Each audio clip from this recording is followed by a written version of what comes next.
Hello everyone, আসসালামু আলাইকুম। কেমন আছেন সবাই? আশা করছি সবাই ভালো আছেন। আলহামদুলিল্লাহ, আমিও ভালো আছি।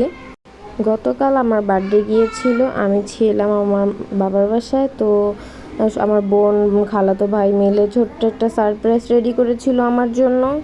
হঠাৎ তারা আমার জন্মদিনের আগের দিন তারা আমাকে উইশ করেনি। তো আমি একটু স্যাড ছিলাম। তারপর দেখি তারা আমার জন্য সারপ্রাইজ রেডি করে আমাকে ডাক দিয়েছে। তো আমি তো অনেক হ্যাপি হয়েছিলাম, বাট মনটাও খুব খারাপ ছিল। মেহেকের বাবা ছিল না। তো আমার মেয়ে এখানে অনেক এনজয় করেছিল।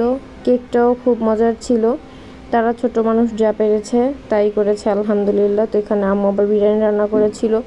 বিরিয়ানিটা অনেক মজা হয়েছিল। আসলে এই ফার্স্ট তাকে ছাড়া আমার জন্মদিন করা বিয়ের পর। মনটা খুবই খারাপ ছিল, তারপরও সব কিছুর সাথে হাসি খুশিভাবে মানিয়ে নিয়েছিলাম।